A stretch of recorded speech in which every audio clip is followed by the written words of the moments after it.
Hello, Assalamu alaikum everybody. Today our chapter is the land between the two rivers. Let's start discussion on it. What was the life like in the land between the two rivers? Around the same time that the Indus Valley civilization developed 5,000 years ago, another civilization grew up between the two great rivers. इसमें ये बता रहे हैं कि जिस तरह Indus valley civilisation start हुई थी 5,000 ईयर्स अगो, बिल्कुल इसी तरीके से एक और सिविलाइजेशन जो है वो ग्रो हुई थी दो दरियाओं के दरमियान. उन दरियाओं के नाम थे the tigris and the Euphrates which flow from the mountain of Asia minor. जो कहाँ से बहते थे? जो एशिया माइनर के माउंटेन्स में से बहते हुए आते थे थ्रू मॉडर्न डे इराक, जिसको अब इराक का नाम दिया गया है, जो कि अभी पर्शियन गल्फ में मौजूद है.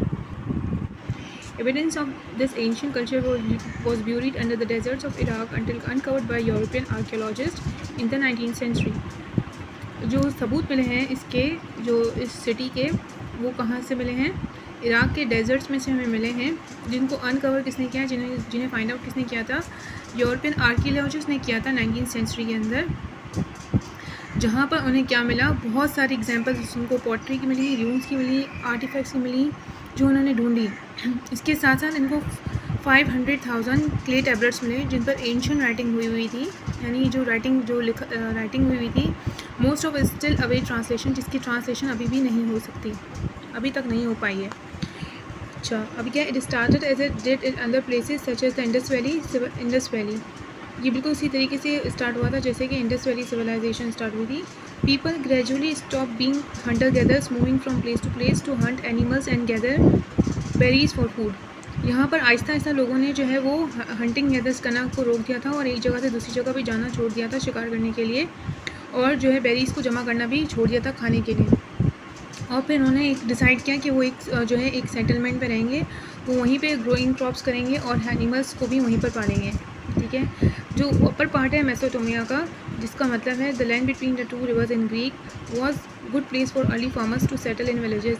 वो अच्छी जगह थी फार्मर्स के लिए, वो अपने वहाँ पे गांव बना रहे थे. The landscape was a mixture of hills and plains. वहाँ की ज़मीन जो है वो क्या थी? वहाँ पे हिल्स भी थे, प्लेन्स भी से थे, और जो है मिट्टी जो थी वहाँ की बहुत जरखेज़ थी, और वहाँ पे सीजनल रेन भी होती थी. तो people could use timber, metal and stones from near by mountains. तो वहाँ के लोग जो है वो लकड़ी भी उन्हें मिल जाती थी, उन्हें मेटल भी मिल जाता था, और स्टोन जो है उन्हें कहाँ से मिल जाते थे? माउंटेन से मिल जाते थे. सर्टन मेसोपोटामिया और समर वॉज डिफरेंट अगेन. जो सर्टन यानी जो नीचे का इलाका था मेसोपोटामिया का, उसको समर कहते थे. वो मुख्तलिफ था मार्शी एरियाज से. Near the rivers at flat plains in between. और वहाँ पे क्या थे? वहाँ पे जो है एरियाज थे वो जो है वो ग्रीन थे, और वो रिवर्स के करीब भी थे, और लेकिन वहाँ पे जो है फ्लैट बैरन प्लेन्स भी थे इनके दरमियान में. There farmers had to dig channels from the rivers. वहाँ फार्मर्स डिगिंग करके जो है रिवर्स से रास्ता बनाते थे ताकि उन्हें वाटर मिल जाए to irrigate their crops. And natural resources were scarce. लेकिन वहाँ पे नेचुरल रिसोर्सेज नहीं थे क्योंकि वो माउंटेनियस एरिया नहीं था. Making trade and exchange of goods with people from other areas was important. और उनको ये ज़रूरी था उनके लिए कि वो ट्रेड करें और एक्सचेंज भी करें अपने गुड्स को जो उन्हें चाहिए होती थी दूसरे एरियाज से. ठीक है. Over time the farmers in summer produce enough food to feed everyone. अब जो है वक्त के साथ साथ जो है फार्मर्स जो है वो अच्छा खासा फूड जो है वो ग्रो कर रहे थे, ताकि हर एक को वहाँ पे मिल रहा था. जो भी लोग थे उनकी ज़रूरत पूरी हो रही थी. Which mean the people could not more just farming. इसका मतलब ये हुआ कि जो है लोग जो है वो फार्मिंग से ज़्यादा कुछ और भी कर रहे थे. वो क्या कर रहे थे? Exchange food. They did not need to for other goods. और वो एक्सचेंज कर रहे थे फूड्स को जिसकी उन्हें ज़रूरत नहीं होती थी, वो दूसरों को देते थे और उनसे दूसरी चीज़ें एक्सचेंज कर लेते थे. However, unlike the people of Indus Valley and in ancient Egypt, people could really rely on regular flooding. जो है इंडस वैली और इजिप्ट की तरह, जहाँ पर लोग जो है वो रेगुलर फ्लडिंग पे रिलाई करते थे, जो कि रिवर इंडस से आता था, और Nile to irrigate the land, और नाइल से ताकि जो है ज़मीन को इरीगेट किया जा सके. Sumerians could not always count on flooding. लेकिन समरीज जो है वो फ्लडिंग पर रिलाई नहीं करते थे to help water their crops, ताकि जो है इनको मदद मिल जाए उनकी क्रॉप से. Therefore life could be harder and more unpredictable in summer.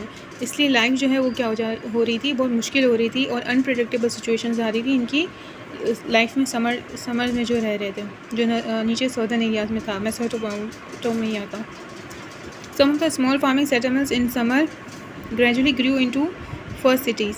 आहिस्ता आहिस्ता जो है वहाँ पे फार्मर्स की सेटलमेंट होती गई और वो जो है पहले शहरों में शुमार होने लगा, जो कि डेवलप हो गया था।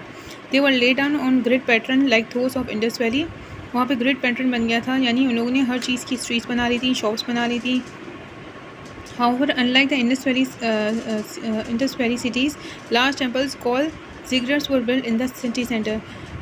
इंडस वैली सिटी की तरह तो नहीं, लेकिन उनके पास बड़े टेम्पल्स थे, जिगरेट्स, जो कि बनाए गए थे सिटी के बिल्कुल बीचों बीच, जिसमें उन्होंने वुड और स्टोन इस्तेमाल किया था, जो कि अवेलेबल नहीं था, ज़्यादातर अवेलेबल नहीं होता था। Buildings were made from mud bricks. Building को जो है वो बनाया गया था मड ब्रिक से।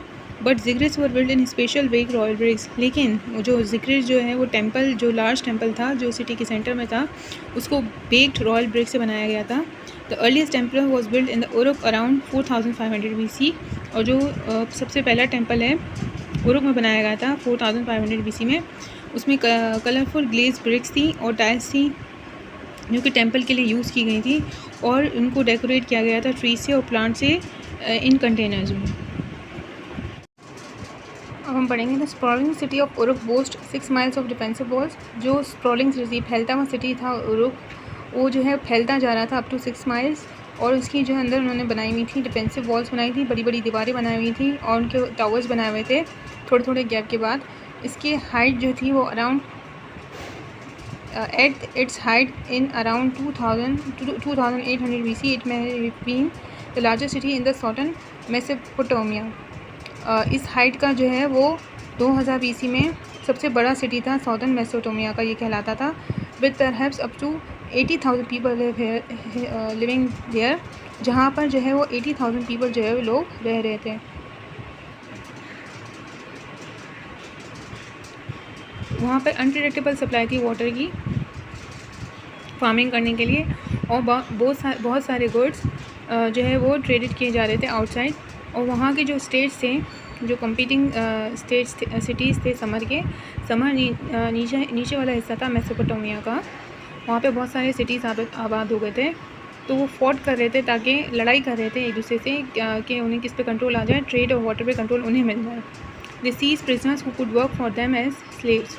उन्होंने जो है वो कैदियों को अपने पास रख लिया था और उन्हें अपना गुलाम बना कर रखा था। वहाँ के किंग और पुजारियों ने ये फैसला किया था कि जो लैंड को डिवाइड कर दिया जाएगा, इस तरह डिवाइड किया जाएगा, किस तरह डिवाइड किया जाएगा, and how it's harvest was to be share, और किस तरह जो है उसकी जो अनाज उगेगा उसे शेयर किया जाएगा। Much work was done by the slaves. ज़्यादा से ज़्यादा काम जो है वो किससे करवाया जा रहा था, गुलामों से कराया गया था। Although the city sometimes grew very large. हालांकि जो है सिटी जो है वो बहुत ज़्यादा बढ़ता जा रहा था। ज़्यादातर पॉपुलेशन जो है वो कहाँ काम कर रही थी, ज़मीन पर काम कर रही थी।